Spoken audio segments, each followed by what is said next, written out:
تمام تعریف اللہ کے لیے ہے، وہ جو عطا کرے اسے کوئی روکنے والا نہیں، اور جو چھین لے اسے کوئی دینے والا نہیں۔ میں اس پاک ذات کی حمد بیان کرتا ہوں، اس کی اطاعت سب سے بہتر کمائی ہے، اور میں اس کی فراوان نعمتوں اور نوازشوں پر اس کا شکر بجا لاتا ہوں، اس سے ہر خیر کی امید ہے۔ میں گواہی دیتا ہوں کہ ہمارے سردار اور نبی محمد اللہ کے بندے اور رسول ہیں، جو سب سے شریف خاندان سے منتخب ہیں۔ اللہ درود السلام اور برکت نازل کرے آپ پر، آپ کے آل و اصحاب پر، جو سب سے بلند مقام پر فائز ہوئے، تابعین پر، اور ان لوگوں پر جو اچھی طرح ان کی پیروی کریں، اور اللہ بہت زیادہ سلامتی نازل کرے۔ اما بعد، لوگوں میں تم کو اور خود کو اللہ کے تقوی کی وصیت کرتا ہوں۔ اللہ تم پر رحم کرے، تم اللہ کا تقوی اختیار کرو۔ اللہ کے بندوں میں سے اس توفیق یافتہ بندے کے بارے میں غور کرو جو ایسی خیر میں جیتا ہو جسے اس نے مانگا نہیں، اور ایسے شر سے بچا رہتا ہو جس سے بچنے کی اس نے کوشش نہیں کی۔ اللہ کی توفیق کے بعد کسی انجان نیک آدمی کی دعا، کسی مجہول بے کس کی مدد کرنے، اور کسی انجان بھائی کی مصیبت دور کرنے کے سبب یہ اس کے لیے لکھ دیا گیا ہے۔ اس کے ساتھ وہ پوشیدہ نیک عمل بھی ہوتا ہے جس کا اس نے اعلان نہیں کیا۔ جو شخص نیک عمل کرے، مرد ہو یا عورت، لیکن با ایمان ہو، تو ہم اسے یقیناً نہایت بہتر زندگی عطا فرمائیں گے، اور ان کے نیک اعمال کا بہتر بدلہ بھی انہیں ضرور دیں گے۔ مسلمانوں، اللہ کی کتاب میں زمانہ غربت کے اہل ایمان و عقیدے کے واقعات میں سے ایک عظیم تعجب خیز مبارک واقعہ ہے۔ وہ اولو العزم مرد تھے جنہوں نے اپنا دین لے کر فتنوں سے فرار اختیار کیا، تو اللہ نے انہیں نجات دی اور ان کے لیے حفاظت، عزت اور کرامت کے اسباب مہیا کیے۔ انہوں نے اپنے رب کی پناہ دی تو اس نے انہیں پناہ دی، اور ان کے لیے بلندی، اچھا انجام اور دنیا و آخرت میں ذکر حسن لکھ دیا۔ یہ تعجب خیز واقعہ ایسے اسباق اور عبرتیں سموئے ہوا ہے جو تقاضا کرتی ہیں کہ اس کے پاس رکا جائے اور اس میں غور فکر کی جائے۔ بے شک وہ کہف و رقیم یعنی غار اور کتبے والوں کا واقعہ ہے۔ مسلمانوں، وہ کہف و رقیم والوں کا واقعہ تعجب خیز ہے، مگر اس سے بھی زیادہ تعجب خیز بات موجود ہے، اور وہ ہے آفاق اور نفسوں میں اللہ تعالیٰ کی نشانیاں، یعنی آسمانوں و زمین کی تخلیق، رات و دن کا بدلنا، اور صحراؤں اور سمندروں میں نشانیاں، عالم غیب اور اس میں موجود اسرار کو تو چھوڑ ہی دیں۔ حافظ عماد بن کثیر رحمہ اللہ اپنی تفسیر میں کہتے ہیں، اصحاب کہف کا معاملہ ہماری قدرت اور طاقت کے حوالے سے عجیب نہیں ہے، بلکہ آسمانوں اور زمین کی تخلیق، رات و دن کا بدلنا، سورج، چاند اور ستاروں کا مسخر کرنا، اور دیگر و عظیم نشانیاں جو اللہ تعالیٰ کی قدرت اور اس بات پر دلالت کرتی ہیں کہ اللہ جو چاہے اس پر قادر ہے اور اسے کوئی چیز عاجز نہیں کر سکتی ہے۔ یہ سب اصحاب کہف کے واقع و اخبار سے کہیں زیادہ تعجب خیز ہیں۔ محمد بن اسحاق نے کہا، یعنی میرے بندوں پر اپنی جو حجتیں ظاہر کی ہیں وہ کہف و رقیم والوں کے معاملے سے کہیں زیادہ تعجب خیز ہیں۔ مجاہد نے کہا، یعنی ہماری کچھ نشانیاں گزری ہیں جو اس سے بھی زیادہ تعجب خیز ہیں۔ بنی اسرائیل نے عیسیٰ علیہ السلام کی تخلیق پر تعجب کیا اور اپنے باپ آدم علیہ السلام کی تخلیق سے غافل رہ گئے۔ اللہ کا فرمان ہے کہ تو اپنے خیال میں غار اور کتبے والوں کو ہماری نشانی میں سے کوئی بہت عجیب نشانی سمجھ رہا ہے، اسی لیے اللہ کے بندوں حیرت انگیز، تعجب خیز اور نادر چیزوں کا اہتمام کرنا اور اللہ کی ان نشانیوں پر غور کرنے سے روگردانی کرنا جو اس کی عظیم مخلوقات میں اور خود انسان کے سامنے ہیں، عقل مندوں کے شائن نشان نہیں۔ مسلمانوں، اس سورہ کریمہ کے عمومی واقعات اور قصوں اور خاص طور پر کہف اور رقیم والوں کے قصے کی عبرتوں میں وہ بڑا تعلق جلوگر ہوتا ہے جو ایمان اور توکل کے درمیان ہے، اور اسی طرح اسباب اور ظاہری و مادی چیزوں کو اختیار کرنے اور غیب پر ایمان رکھنے کے درمیان ہے۔ کہف اور رقیم والوں کا قصہ اللہ کی نشانیوں میں سے ہے جس میں اسباب اور توکل کا امتزاج ہے، ٹھوس ترتیب و انتظام ہے، غار ہے جس کے اندر کشادگی ہے، دائیں اور بائیں مائل ہونے والی دھوپ ہے، کھلی آنکھیں ہیں، چہروں پر ہیبت اور روب ہے، جسم الٹ پلٹ رہے ہیں، دروازے پر دو بازو پھیلائے کتا ہے، حکمت و علم والا عظیم اللہ بڑا پاک ہے۔ آپ دیکھیں گے کہ آفتاب بوقت طلوع ان کی غار سے دائیں جانب کو جھک جاتا ہے اور بوقت غروب ان کے بائیں جانب کترا جاتا ہے، اور وہ اس غار کی کشادہ جگہ میں ہے۔ یہ اللہ کی نشانیوں میں سے اللہ تعالیٰ جس کی رہبری فرمائی اور راہ راست پر ہے، اور جسے گمراہ کر دے ناممکن ہے کہ آپ اس کا کوئی کارساز رہنما پا سکیں۔ آپ خیال کرتے کو بیدار ہیں، حالانکہ وہ سوئے ہوئے تھے، خود ہم بھی انہیں دائیں بائیں کروٹیں دلایا کرتے تھے۔ ان کا کتا بھی چوکھٹ پر اپنے ہاتھ پھیلائے ہوئے تھا، اور اگر آپ جھانک کر انہیں دیکھنا چاہتے تو ضرور الٹے پاؤں بھاگ کھڑے ہوتے اور ان کے روب سے آپ پر دہشت چھا جاتی۔ بھائیو، اس مبارک واقعے کے اسباق میں سے وہ فرق نمودار ہوتا ہے جو کائنات کے بلا مثال سابق پیدا کرنے करने वाली अल्लाह पर सही ईमान, गैब और बात व नशूर पर ईमान और खालिस मादी चीजों पर भरोसा करने के दरमियान है। और ईमान के हकाइक और नबूवत की रोशनी से दूर फौरी लज्जत और फानी मादी फायदे की तरफ मुतवज्जे होने और इल्म, अक्ल, अखलाक और इस्तिकामत के उसूलों में तवाज़ुन खोने के दरमियान है। हमने इस तरह लोगों को उनके हाल से आगाह कर दिया कि वो जान ले कि अल्लाह ताला का वादा बिल्कुल सच्चा है और क़यामत में कोई शक व शुबा नहीं। मादा पर सिर्फ हिस्स, मुशाहदा, तजर्बा, फौरी फायदा और दुनियावी जिंदगी और उसकी जीनत से ताल्लुक वाबस्ता करने और उसकी ताज़ीम करने की तरफ तवज्जो देने और उन अक़दार व अखलाक और उसूलों को कमतर व हक़ीर जानते हैं जो उनके मुखालिफ व मुनाफी हों, यानी खालिस मादियात पर मुनाफसत व झगड़ा और असबाब पर एतमाद करने में गुलूम। अल्लाह का फरमान है, देख उसका कहना ना मानना जिसके दिल को हमने अपने जिक्र से गाफिल कर दिया है और जो अपनी ख्वाहिश के पीछे पड़ा हुआ है, जिसका काम हद से गुजर चुका है, और ऐलान कर दे कि ये सरासर बरहक कुरान तुम्हारे रब की तरफ से है। अब जो चाहे ईमान लाया और जो चाहे कुफ्र करे। मुसलमानों कहफ के नौजवानों में ईमान के आसार और सम्राट नुमाया है। अल्लाह का फरमान है, और ये चंद नौजवान अपने रब पर ईमान लाए थे और हमने उनकी हिदायत में तरक्की दी थी। अल्लाह ताला ने उनकी ईमान और सदाकत की बदौलत उनकी हिदायत में इजाफा किया, साबित कदमी अता किया और दिलों को मजबूत किया और अपनी तरफ से उनकी ऐसी ताकत से मदद की जिसने उनके दिलों में सुकून, इत्मीनान और उनके नफ्सों में यकीन और रज़ामंदी पैदा की। ये उन लोगों का तोशा है जो अल्लाह की तरफ भागते हैं और उसकी राह में जिहाद करते हैं। सो जो अपने दीन को लेकर भागा, अल्लाह ने उसे बचा लिया। जो आफियत का तलबगार हो, अल्लाह ने उसे आफियत दी। जिसने अल्लाह की पनाह दी, अल्लाह ने उसे पनाह दी। और जिसने अल्लाह की राह में मशक्कत बर्दाश्त की, अल्लाह ने उसकी मदद की और दुनिया व आखिरत में उसका अंजाम इज्जत और बुलंदी है। अल्लाह ताला का फरमान है, अल्लाह ताला जिसकी रहबरी फरमाए वो राह रास्त पर है और जिसे गुमराह कर देना मुमकिन है कि आप उसका कोई कारसाज रहनुमा पा सके। हिदायत पाने के असबाब में से दुआ, अल्लाह के सामने इल्तिजा और फरोतनी,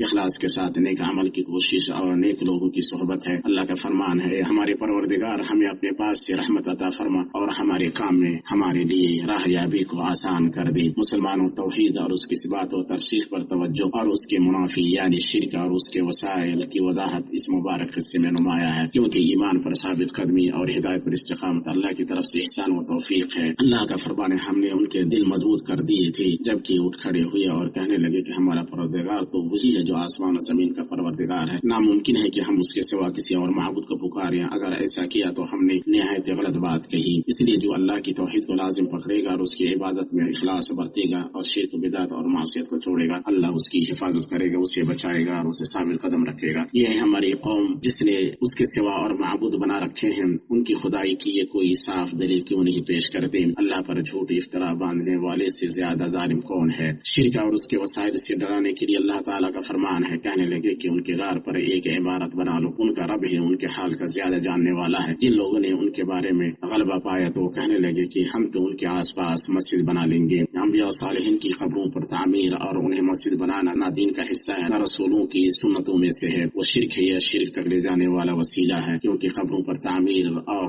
उन पर जमे रहना कब्र वालों के सिलसिले में गुलू करने और उनके लिए इबादत की अक़साम को फैलने का सबब है, जैसे दुआ, मदद तलबी, तवाफ, कुर्बानी, डर, उम्मीद और जाहिली ईदें और दीगर इबादत की अक़साम और वसाइल। ये सब खालिस एक अल्लाह का हक है जिसका कोई शरीक नहीं। मुसलमानों, इन मुबारक नौजवानों के असबाक में से ये है कि वो ताउन और एकजहती में एक दिल थे, जिसमें इनफरादियत के मज़ाहिर और इख्तिलाफ और तक़सीम के अवारिद नापेद हो गए थे। कुछ आयतें इस पहलू को एक अजीब उसलूब में बयान और उजागर करने के लिए आई हैं। तो अब तुम किसी गार में जा बैठो। दूसरी जगह अल्लाह ने फरमाया, जबकि ये उठ खड़े हुए तो और कहने लगे। तीसरी जगह अल्लाह ने फरमाया, तुम में से किसी को भेजो। चौथी जगह अल्लाह ने फरमाया, अगर वो तुम पर गालिब आ गए। उन्होंने आपस में ना इख्तिलाफ किया ना तनाज़ो, उनके दिल साफ हैं, उनके नुफूस बुलंद है, मकसद वाज़िह है, मनहज सीधा है और हक की तलाश पर कोशिशें मरकूज हैं। जिसने नेक लोगों की सोहबत इख्तियार की उनके खैर से सरफराज हुआ और जिसने बुरे लोगों का साथ पकड़ा उसे उनके शर में हिस्सा मिला। और जो बरहमी का इजहार और मलामत करने वालों के साथ रहा उनसे मुतासिर हुआ। जिसने उम्मीद लोगों के साथ बूदोबाश इख्तियार की उसे उनकी सआदत ने ढांप लिया। अल्लाह का फरमान है, और तुम खुद को उन लोगों के साथ रोक लो जो अपने रब को उनका रख यानी खुशनुदी चाहते हुए सुबह शाम पुकारते हैं और तुम्हारी आंखें उनसे ना फिरे। चुनांचे वो एक जमात, एक हाथ और सच्चे भाई भाई बन गए और एक साथ राय पर मुत्तफिक हो गए। भाइयों, इसमें एक अजीब सबक और अजीम हिदायत आई हुई है जिसका ताल्लुक ऐसे बेसूद चीजों में मशगूल होने से है जो ना दीन की जिम्मेदारी में से है ना दुनिया की मसलहतों में से है। उन नेक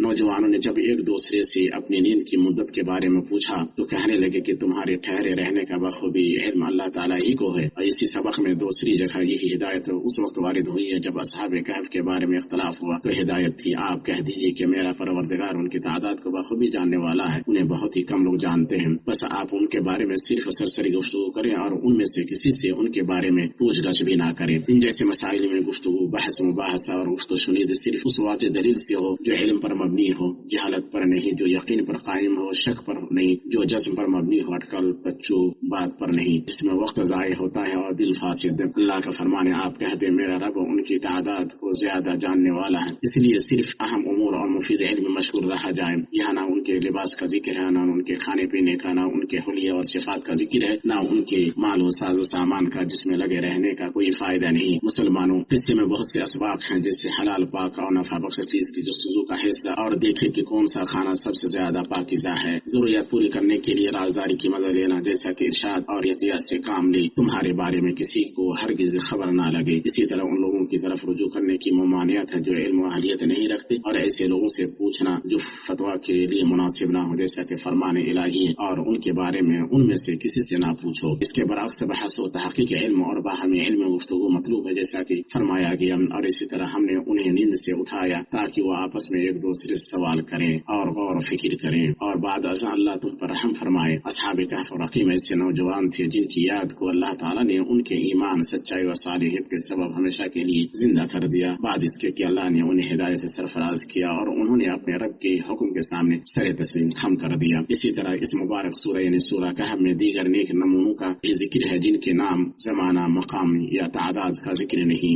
जैसे वो नेक बंदा जिसके पीछे मूसा अलैहिस्सलाम चले। इसी तरह दो बच्चों का नेक बाप अब्दुल करनैन जिसे अल्लाह ने हर किस्म का असबाब वसाइल अता की। यहाँ खालिस तौहीद है, नेक अमल है, वो हसरियाबियाँ और कारनामे हैं जिनका ताल्लुक दुनियावी जिंदगी की जीनत और आराइशों से नहीं और इज्जत वाली आबादी जिंदगी है जिसे शोहरत और मकबूलियत के मुजाहिरों से वाबस्ता लोग नहीं जान सकते। अल्लाह ताला मुझे और आप सबको अपनी किताब की हिदायत और नबी सल्लल्लाहु अलैहि वसल्लम की सुन्नत से नफा पहुंचाए। मैं अपनी ये बात कहता हूँ, अल्लाह अज़ीम व जलील से अपने लिए और आप सबके लिए मगफिरत तलब करता हूँ। आप भी उससे मगफिरत तलब करें, बेशक वो बहुत बख्शने वाला, निहायत रहम फरमाने वाला है। तमाम तारीफ अल्लाह के लिए है और उसी के लिए तारीफ सजावार है। वो बुलंद है, पाक है और हर चीज पर कादिर है। मैं उस पाक ज़ात की हम्द व सना बयान करता हूँ, उसने बहुत ज्यादा अता किया और थोड़े अमल को भी कबूल किया। मैं गवाही देता हूँ कि अल्लाह के सिवा कोई माबूद बरहक नहीं, उसका कोई शरीक नहीं, वो मिस्र नज़ीर से पाक है, वो जैसा कोई नहीं और वो खूब सुनने और देखने वाला है। और मैं गवाही देता हूँ कि हमारे सरदार नबी मोहम्मद अल्लाह के बंदे और उसके खुशखबरी देने वाले, डराने वाले रसूल और रोशन चिराग हैं। अल्लाह ताला दुरूद व सलाम बरकत नाजिल फरमाए आप पर, आपके आले व असहाब पर जो आज़्म, हिम्मत, सखावत और जद्दोजहद के पैकर थे और जो खैर के कामों में बगैर किसी सुस्ती या कोताही के सब कतले जाने वाले थे, और ताबीन पर और जो नेकी के साथ उनके नक्शे कदम पर चलते रहे और बहुत ज्यादा सलामती नाजिल करें। अम्मा बाद मुसलमानों, बेशक ये आदिम किस्सा यानी असहाबे कहफ का किस्सा मोमिन के दिल में खुसूसन मुसीबतों, बहरानों और तंगियों के वक्त ये अकीदा रासे करता है कि बंदा अपनी जात में कमजोर है मगर अपने रब की मदद से ताकतवर है और तौफीक अल्लाह ताला का अतिया और उसका इनाम है। बंदे के ईमान और नेक अमल के दो मकामात हैं, एक अमल और मेहनत का मकाम, दूसरा अल्लाह की तरफ से इनाम और तौफीक का मकाम। अमल और मेहनत का मकाम वो अमाल और अहवाल है जिन्हें बंदा अंजाम देता है। तो अल्लाह ताला के फरमान, बेशक वो नौजवान थे जो अपने रब पर ईमान लाए, अमल और मेहनत के मकाम का बयान और अल्लाह के फरमान और हमने उनकी हिदायत में इजाफा किया, इसके अंदर इनाम और तौफीक के मकाम का बयान है। लिहाजा जो बंदा अल्लाह पर ईमान लाता है और उससे रुजू होता है, अल्लाह ताला उसके दिल को बदल देता है और वो अल्लाह की तरफ मुतवज्जह होता है। जैसा कि फरमाया, जो शख्स अल्लाह पर ईमान रखता हुआ अल्लाह उसके दिल को हिदायत बख्शता है। और फरमाया, बेशक जो ईमान लाए और अच्छे काम किए उनका रब उनके ईमान के सबब उन्हें राह देगा। इसी तरह उन नौजवानों के बारे में अल्लाह ताला का फरमान है, हमने उनके दिल मजबूत कर दिए थे जबकि उठ खड़े हुए और कहने लगे कि हमारा परवरदिगार तो वही है जो आसमान और जमीन का परवरदिगार है। यहाँ उनका खड़ा होना और ये कहना कि हमारा रब आसमान और जमीन का रब है, ये अमल और मेहनत का मकाम है और उन लोगों لوگوں کے دلوں کو مضبوط کرنا اللہ کی طرف سے یہ انعام و توفیق کا مقام ہے۔ اور اللہ کا یہ قول، تو اب تم کسی غار میں جا بیٹھو، تمہارا رب تم پر اپنی رحمت پھیلا دے گا۔ یہاں غار میں پناہ لینا عمل ہے اور رب کریم کی طرف سے رحمت کا پھیلنا توفیق و انعام ہے۔ اللہ سے ڈرو، اللہ تم پر رحم کر۔ یاد رکھو کہ جو شخص سورہ کہف کی پہلی 10 آیات حفظ کرے گا وہ دجال کے فتنے سے محفوظ رہے گا۔ اسے مسلم، ابو داؤد، نسائی، ابو دردہ رضی اللہ تعالیٰ عنہ سے مرفوعاً روایت کیا ہے۔ احمد اور مسلم میں ایک اور لفظ ہے اور وہ ہے جو شخص سورہ کہف کی آخری 10 آیات پڑھے گا۔ اسی طرح نسائی نے ثوبان رضی اللہ تعالیٰ عنہ سے روایت کیا ہے کہ نبی صلی اللہ علیہ وسلم نے فرمایا جو شخص سورہ کہف کی آخری 10 آیات پڑھے گا وہ دجال سے محفوظ رہے گا، اور جو شخص بروز جمعہ سورہ کہف پڑھے گا اللہ تعالیٰ اس کے لیے 2 جمعہ کے درمیان روشنی عطا کرے گا۔ اور اسے حاکم اور بہقی نے روایت کیا ہے، اور حاکم نے کہا ہے کہ حدیث صحیح اسناد ہے، اس لیے بخاری مسلم نے روایت نہیں کیا ہے۔ البانی نے اس حدیث کو صحیح قرار دیا ہے۔ اتنی بات ہوئی اور آپ درود و سلام بھیجے، تحفہ کی گئی رحمت اور عطا کی گئی نعمت یعنی اپنے نبی محمد رسول اللہ پر تمہارے رب نے تمہیں اس کا حکم دیتے ہوئے فرمایا بے شک اللہ اس کے فرشتے اس نبی پر درود بھیجتے ہیں، مومن تم بھی ان پر درود بھیجو اور خوب سلام بھی پڑھتے رہا کرو۔ اے اللہ درود و سلام اور برکت نازل فرما اپنے بندے اور رسول ہمارے نبی محمد پر، ان کے آل و ازواج پر اور ذریت پر۔ اے اللہ تو چاروں خلفاء راشدین ابو بکر، عمر، عثمان اور علی سے راضی ہو جا، اور تمام صحابہ تابعین سے اور قیامت تک درست طریقے سے ان کی پیروی کرنے والے تمام لوگوں سے راضی ہو جا، اور تو اپنے عفو و کرم و سخاوت سے ان کے ساتھ ہم لوگوں سے بھی راضی ہو جا۔